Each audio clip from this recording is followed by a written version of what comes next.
Coucou à tous, je suis ravie de vous retrouver aujourd'hui pour une vidéo partage autour du tarot de Marseille. Voilà, donc on m'a posé quelques questions par rapport au tarot de Marseille, donc en fait je les ai regroupées. J'ai également pris des questions que j'avais dans la boîte du mercredi. Voilà, donc j'ai remis également des questions anciennes auxquelles j'avais répondu. Voilà, pour faire un petit peu le tour de ce TDM. Qui m'est très très cher, le tarot de Marseille. Voilà. Alors, on va commencer de suite. Donc, première question, mon premier TDM. Alors ça n'a pas changé forcément. Donc, mon premier TDM, l'ancien tarot de Marseille de Grimaud. Voilà, c'est le Grimaud, mon premier. Donc, il a vécu. Hein, voilà. C'est plus une boîte. Voilà, bon. Il a très très bien vécu ce jeu. Je ne l'utilise plus du tout. Voilà, donc en fait, je l'ai beaucoup utilisé. Donc c'est pour ça qu'il est dans un état un peu... mais c'est vrai que je ne l'utilise plus. Donc tout le monde connaît le Grimaud. Alors pourquoi c'était ce jeu? Tout simplement parce qu'à l'époque, on ne trouvait que ce tarot sur le marché. Donc voilà, tout simplement en boutique. J'avais 15 ans quand j'ai acheté ce jeu. Donc ça fait... oh mon Dieu. Oh ça tue. Oh là là. Ça fait 30 ans presque. Voilà. Comment se déprimer. Hein, voilà. Donc oui, ça fait presque 30 ans que j'ai acheté ce jeu. Donc forcément, il y a 30 ans, les tarots de Marseille, on n'en trouvait pas tant que ça. Et surtout en boutique, mais il y avait pas, on n'achetait pas sur internet de toute façon, donc j'avais même pas d'ordinateur, voilà. Donc forcément, qu'on allait en boutique, et en boutique, il n'y avait pas grand-chose. Donc on trouvait voilà, cette version-là, et on était bien contents. Donc je l'ai bien utilisé quand même, malgré tout. Voilà. Mon TDM préféré. Alors ça non plus, ça n'a pas changé. Ça aurait pu. Ça aurait pu.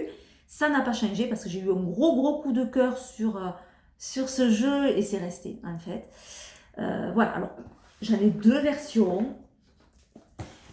C'est le Pierre Madenier.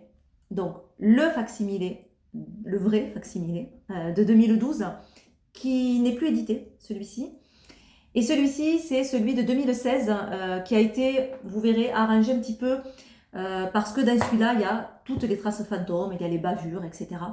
Et donc, dans le 2016, il est un peu plus lissé pour faciliter l'utilisation.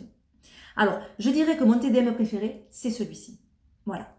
La version 2012, donc le vrai facsimilé du tarot de Marseille Pierre Madenier, donc qui a été réalisé par Yves Reynaud et Wilfried Oudouin. Voilà, qui font des jeux mais super en fait. La qualité, tout est génial. Donc j'aime beaucoup ce jeu. Voilà. Alors effectivement, on voit, je ne sais pas si vous allez bien le voir à l'écran, mais il y a les traces fantômes. Oh, ouais, on le voit ici. Il y a aussi des bavures donc plus prononcées sur certaines cartes. Bon, tant pis, là je n'ai pas pour vous montrer où c'est que j'ai le mat. Là par exemple le bâton. Voilà. Mais j'aime beaucoup ce jeu. Je ne sais pas comment l'expliquer d'ailleurs, hein, mais c'est le gros coup de cœur. Voilà, alors, le TDM que j'utilise le plus. Donc du coup, ça va être celui-ci. Donc toujours le Madenier, mais la version 2016. Donc où on a quelque chose d'un petit peu plus lissé, comme je vous disais. On a les traces fantômes qui n'y sont plus, les bavures trop importantes qui sont un peu plus estompées. J'aimerais vous remontrer du coup le mat. Où est-il? Évidemment, il va être au fond. Ouais. Voilà. Donc, on voit que là, on n'a plus cette trace comme on avait. Voilà. Donc c'est celui que j'utilise le plus. J'adore ce jeu, j'adore sa douceur, j'adore ses couleurs, j'adore la finesse de ses traits. Voilà, je crois que c'est un petit peu tout ça qui m'a fait craquer sur ce tarot. Voilà. Ensuite, il y en a plusieurs que j'aime beaucoup. C'est vrai que j'ai sorti aussi le tarot de Jean-Pierre Payen. Celui-là aussi, ça a été un coup de cœur. Alors, peut-être un peu moins que le Madenier, mais quand même. Celui-là, c'est plus viscéral. Voilà, j'ai eu l'habitude de parler de ce jeu en utilisant ce terme-là. C'était un tarot pour moi très viscéral, mais c'est ça en fait. Et là, alors les jaunes qu'il y a dans ce jeu me plaisent énormément. Je trouve l'énergie brute. Je sais pas comment.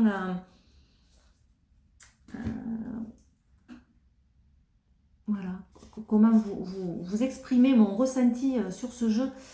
Mais il y a quelque chose de plus viscéral pour moi en tout cas.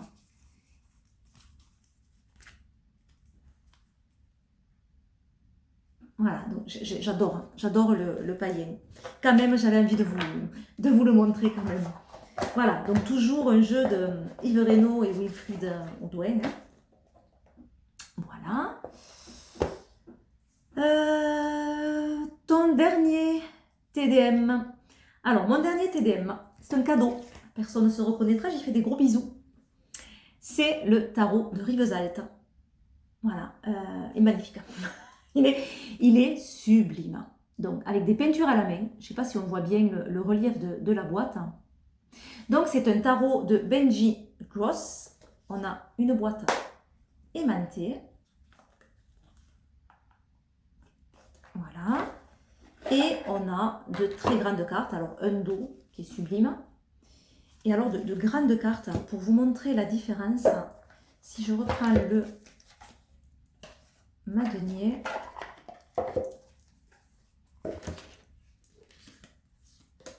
Voilà. Voilà la différence de taille. Voilà. Donc, qui est énorme. Donc, magnifique,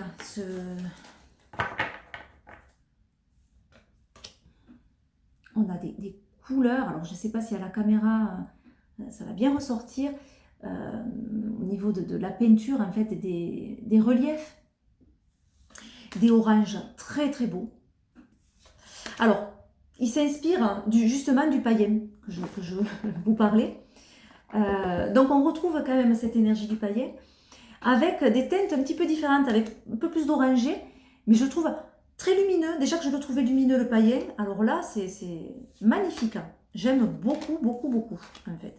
Donc on voit les arcanes majeurs où on a cette bordure avec ces différentes teintes, et on a sur les arcanes mineurs, on a plusieurs teintes en fait, plusieurs bordures. Hein. Vous voyez, donc ça fait un très très beau jeu. Les bâtons sont de couleur, la bordure est verte. Alors après, il y a différents verts, hein, du plus intense au moins intense. Voilà, ouais, on voit un vert plus foncé. Pour les coupes, on a du bleu, pareil, qui va du bleu clair au bleu plus intense. Voilà. Pour les deniers, on a du rouge. Voilà, différentes teintes de rouge. Et pour les épées, on a du jaune orangé. C'est-à-dire qu'on commence avec l'as d'épée qui est plus une couleur, hop, dans les teintes jaunes. Et voilà, plus ça va, plus ça part dans le orange. Voilà, donc de très grandes cartes, magnifiques, aux couleurs, mais alors somptueuses. C'est vraiment un très très beau jeu.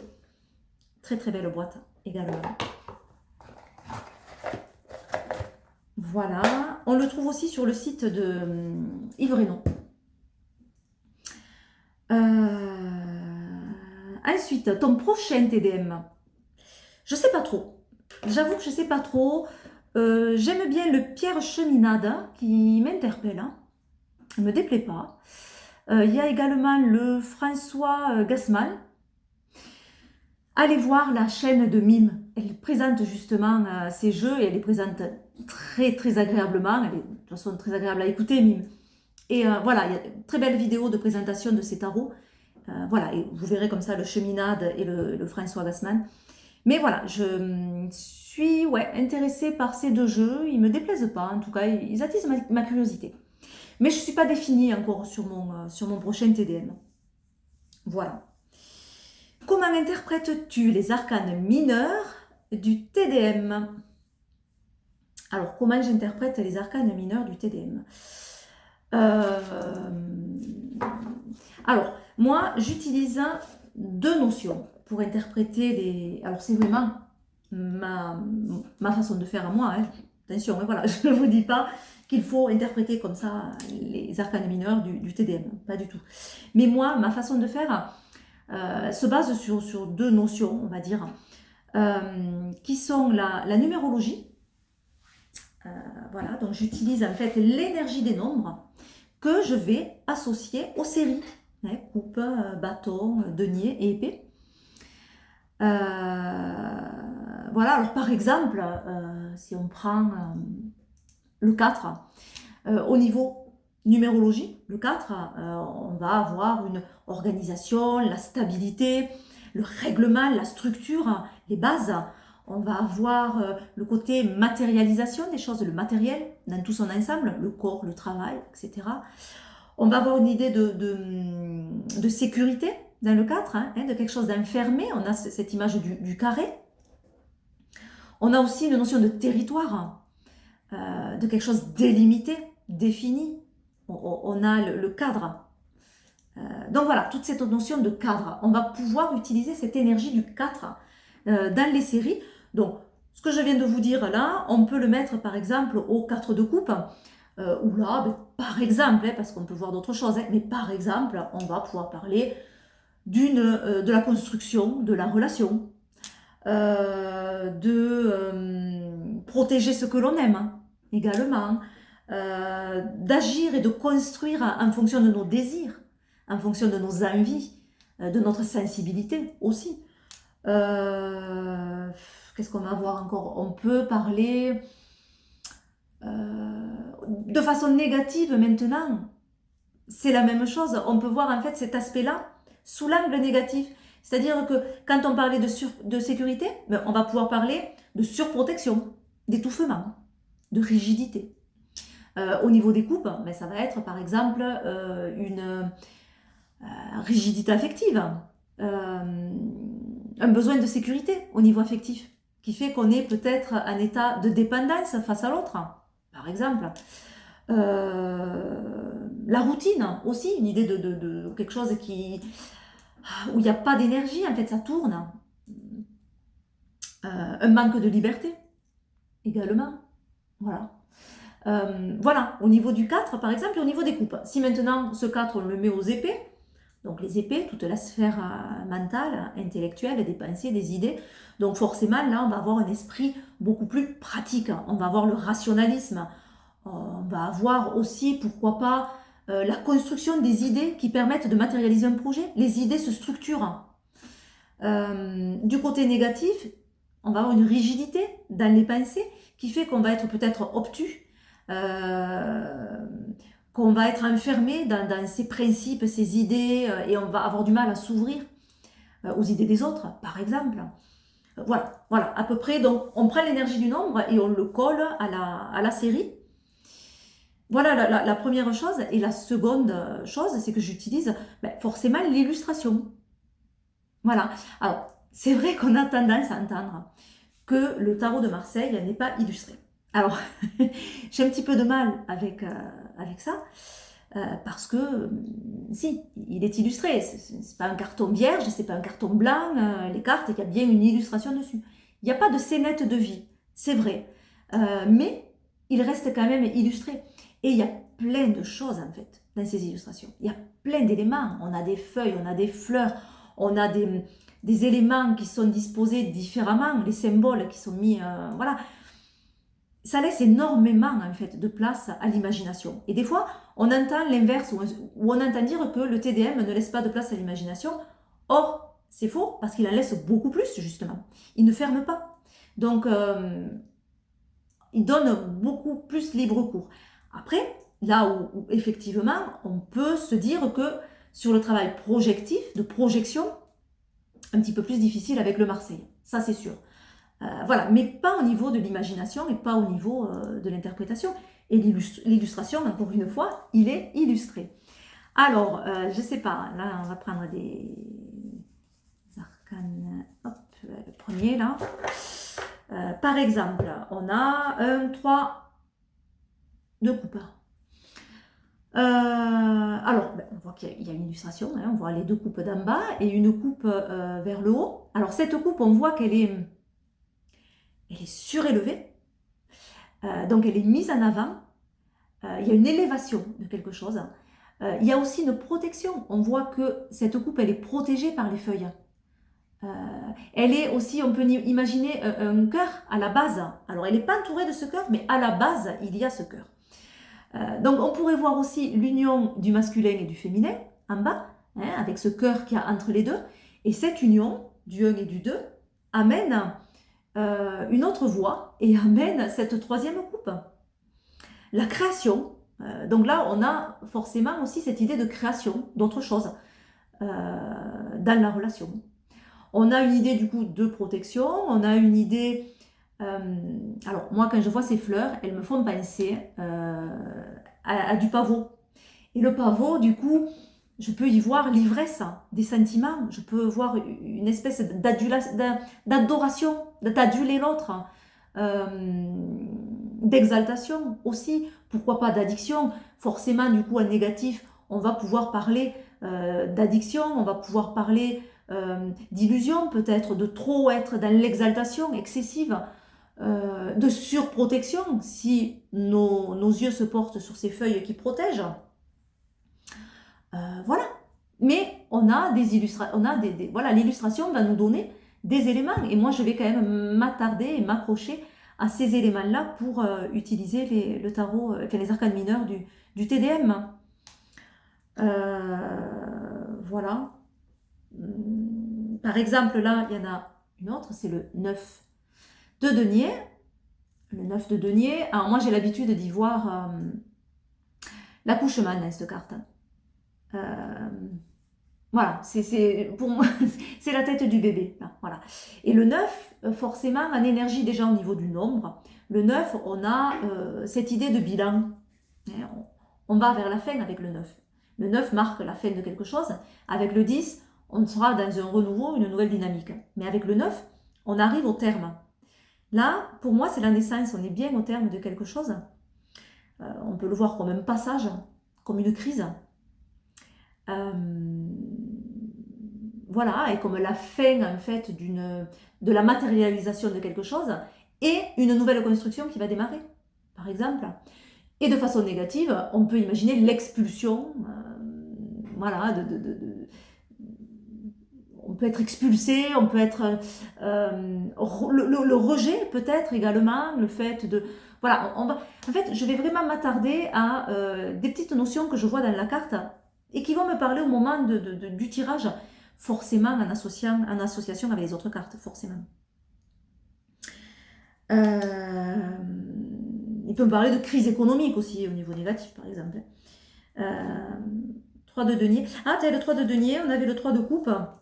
On a un peu la même illustration quand on regarde vite fait. On se dit, oh, c'est la même chose. Quand on s'y attarde un petit peu plus, on voit quand même qu'il y a une différence. Alors, on a évidemment les deux éléments du bas et un élément qui est mis en hauteur. Mais dans la coupe, on a, comme je vous disais, cette élévation de cet élément hein, qui nous fait parler d'exaltation, d'adoration, qui nous fait parler de, voilà, de la nouvelle création au niveau de l'amour. Mais on a c'est vraiment cette notion d'élévation. Au niveau des deniers, c'est un petit peu différent. Il est beaucoup plus enfermé, le denier. Là, c'était la base à la limite qui était enfermée, les feuilles protégées, mais on a quand même une ouverture vers le haut. Là, non, il est enfermé, ce denier. Donc, il y a quelque chose de beaucoup plus intériorisé dans le denier. Il est ramené, au contraire, vers la terre, vers la matérialisation, ce denier. Il n'est pas élevé, au contraire, il est ramené vers cette matérialisation. On aurait plus, là, une idée de gestation, finalement, de cet élément. Voilà, la création qui commence à germer. Voilà, bon, je ne vais pas faire toutes les cartes. Là, là, je commence à regarder. Là, je me dis le 10 d'épée, très intéressant ce 10 d'épée aussi. Avec ces épées qui sortent enfin de l'ovale. Mais bon, si je commence à parler de toutes les cartes, on est jusqu'à demain. Donc voilà, ma façon de faire, j'utilise à la fois la numérologie en association avec les séries, et j'utilise l'illustration qui va affiner mon interprétation. Voilà, tout simplement, en fait. Ouais. Ouais, je réfléchis si je... Non, voilà. Utilises-tu les cartes renversées? Non, je n'utilise pas les cartes renversées. Voilà, c'est pas... j'ai pas l'habitude... voilà, j'ai pas pris cette habitude-là. Alors, je sais qu'il y en a beaucoup qui les utilisent et ça les aide pour l'interprétation. Souvent, en tout cas, beaucoup l'utilisent. Pour l'interprétation négative de la carte, moi, je fais pas comme ça. J'aime bien voir les deux aspects de la carte, à la fois négatif et positif. Après, le tirage va m'orienter plus peut-être vers du négatif ou du positif, selon la question, selon le tirage. Mais ça ne va pas être en utilisation de la carte renversée. Voilà, donc je ne peux pas trop vous parler sur ça parce que je ne le fais pas. Alors, juste, en fait, je peux la prendre en compte parce que justement, comme je ne fais pas les cartes renversées, mon jeu, normalement, est dans le sens de marche. Voilà, les cartes sont à l'endroit général puisque je n'utilise pas les cartes renversées. Donc, je le mélange de façon à ce qu'il reste à l'endroit. Donc, quand il y a une carte qui est retournée, ce qui est plus rare finalement, là oui, je vais la prendre en compte, mais alors pas du tout sur un versant négatif, juste de me dire, ah, elle t'alerte cette carte, elle a un message important, elle s'est retournée pour te dire, ouh, attention, prends-moi en considération, mais de façon ou positive ou négative. C'est une mise en lumière pour moi, voilà. Je l'utilise vraiment comme un coup de projecteur sur une notion importante dans mon tirage. Voilà, comme quand une carte saute du paquet, qu'on prend en compte et qu'on se dit, elle a voulu parler. La carte renversée, je la prends un petit peu pareil en fait. Voilà. Peut-on coller les interprétations du Rider au Marseille pour les arcanes mineurs? Alors, on peut tout faire, hein. Moi j'ai envie de dire. L'essentiel, je pense, c'est qu'on se sente centré avec son jeu. Qu'on soit comment dire, qu'on sente cette justesse dans la façon d'interpréter les cartes. Je crois que c'est le plus important. C'est ça qui va faire un tirage fluide. C'est que on va être en adéquation, on va être en osmose avec son jeu. Parce que finalement, tirer les cartes, ce sont des conventions qu'on passe avec son jeu. Hein, voilà, on a des conventions qu'on va passer avec son jeu et ça va fonctionner. Et c'est personnel, ça. Ça fonctionne avec nous, avec notre interprétation. Voilà, il n'y a pas de façon de faire très unique. L'essentiel, c'est que ça nous parle à nous. Et c'est comme ça qu'un tirage sera juste et qu'on arrivera à interpréter les cartes. Il faut vraiment faire comme on le sent. C'est le plus important.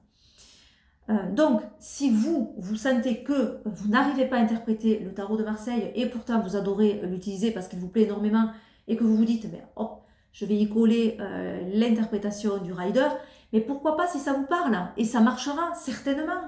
Maintenant, moi, de façon personnelle, j'aurais plus de mal à faire ça. Voilà, j'aurais plus de mal parce que je trouverais ça dommage en fait. Ce que j'aime dans le tarot de Marseille, justement, c'est cette liberté qu'il y a dans les arcanes mineurs. Il n'est pas enfermé sur des significations très définies. justement, j'utilise cette numérologie et qui me permet d'ouvrir sur beaucoup de notions, finalement, qu'elles soient négatives ou positives. Le rider va un petit peu plus fermer l'interprétation, c'est-à-dire qu'il y a une carte, elle va rester négative, elle est négative, elle restera négative. Chose qu'on n'a pas dans le Marseille, dans ces illustrations de cartes. Justement, il y a vraiment tous les aspects qu'on peut voir. Et donc, j'ai du mal à l'enfermer, moi, le Marseille. Quand on pense au rider, par exemple, on a par exemple, le 10 d'épée, le 3 d'épée aussi, sont des cartes qui sont quand même très négatives. Et elles sont pas... J'ai pas cette notion, moi, dans le TDM. On peut l'avoir, bien sûr, mais je n'ai pas que cette information par rapport à la carte. Je sais pas, je vais prendre... Je vais aller chercher peut-être un TDM. J'en ai un juste là. Hop.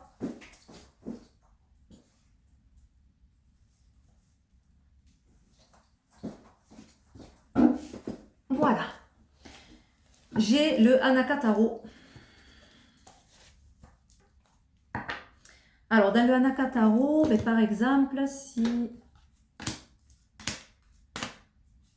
Celle-là, par exemple. Et je vais prendre aussi... Ah, mais tiens, je prends celle-là aussi. Voilà. Alors, vite fait. Hein. Voilà, on parlait du 10 d'épée. Le voilà. Dans le Rider, on a vraiment cette connotation quand même dure. Hein, si on va peut-être pas parler de négatif, mais on va dire que c'est dur quand même comme illustration. Et encore, le Hanaka n'est pas la carte la plus dure en 10 d'épée, parce qu'on a ce personnage qui est debout et qui s'en va dans le fond. Alors que dans certains riders, on a le personnage qui est couché et qui a les 10 épées plantées dans le dos. On peut avoir des illustrations beaucoup plus négatives. Mais malgré tout, on a une fin difficile dans ce rider. Hein, voilà. Donc, qui va ramener peut-être vers du positif. Hein, puisque c'est la fin, donc on va aller vers du positif. Mais malgré tout, sur l'illustration, on a une fin difficile. Sur sur le Marseille, voilà ce que l'on a. J'aime bien aussi la mettre dans les deux sens. Donc celui-là, j'aime bien celui-là. Parce qu'on on a cette ouverture dans ce 10 d'épée. Enfin, l'épée sort de ce cadre, sort du cadre. Elle était un peu, la pensée était un peu autistique, dans le bon sens du terme, hein, au niveau quand même positif, pas forcément négatif, hein, mais elle était autistique quand même. Là, ça y est, il y a réellement une ouverture avec ces épées, une ouverture vers l'extérieur, une ouverture vers l'autre. L'autre est pris en considération. On a deux épées pour la première fois. On prend en considération la vie de l'autre. On est plus dans ce sens très autistique, hein, dans cet isolement finalement de nos pensées. On s'ouvre vers l'autre, on s'ouvre vers la réceptivité, on s'ouvre vers l'affectif aussi avec l'autre. Et on a, j'aime bien, c'est pour ça que j'aime bien les mettre aussi dans ce sens-là, on a cette idée de coupe, je trouve, avec ces épées qui s'entrecroisent, on peut y voir une coupe.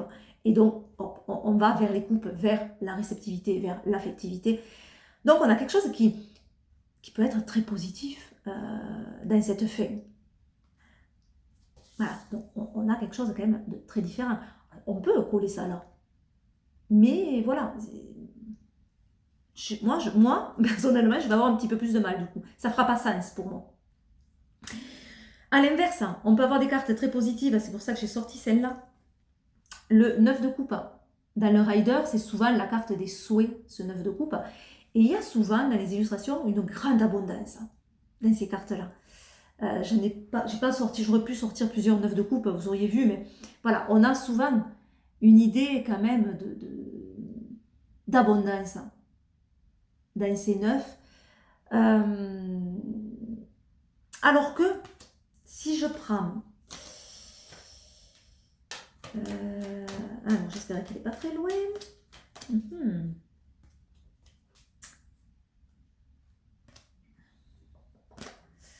Évidemment. Voilà. on l'a beaucoup moins dans le Marseille. Pourquoi? Parce que si on regarde de près, on voit ces feuilles qui en fait tombent. C'est un peu l'automne dans ce 9 de coupe. Il y a quand même une idée justement de dépouillement dans ce 9. D'ailleurs, fait suite le 10 de coupe où là il n'y a plus rien. Voilà. Mais déjà dans le 9, tout tombe. Il y a vraiment cette notion de lâcher prise finalement. Il y a ce lâcher prise. Et ça ne colle pas forcément avec cette abondance qu'on a dans ce 9 de coupe du rider. Voilà. Donc on peut avoir quand même des choses autant en négatif qu'en positif. Si on se base vraiment sur des illustrations qui peuvent être difficiles à coller, donc c'est pas parce qu'il n'y a pas des scénettes de vie qu'il n'y a pas des illustrations qui nous parlent. Voilà. Ouh là là, ça fait combien que je parle? Moi par contre, je pensais faire une vidéo assez courte, manière de partager avec vous autour du TDM, mais ça y est, je m'emporte, je suis partie, donc ça va pas du tout. On m'a également posé une autre question sur le TDM. Je ne l'ai pas ajouté ici, mais heureusement, parce que ça aurait fait beaucoup trop long. Je vais la faire sur une prochaine vidéo. Alors en fait, la personne, c'est Mela, me semble-t-il, qui me parle de sa difficulté de passer du TDM au rider. Et elle se trouve des fois un peu, mais comme on a vu là, en difficulté parce qu'il y a des choses contradictoires et au niveau des interprétations, elle a du mal à s'y retrouver. Voilà, et donc elle m'a demandé si je pouvais de nouveau aborder cette notion sur ma chaîne.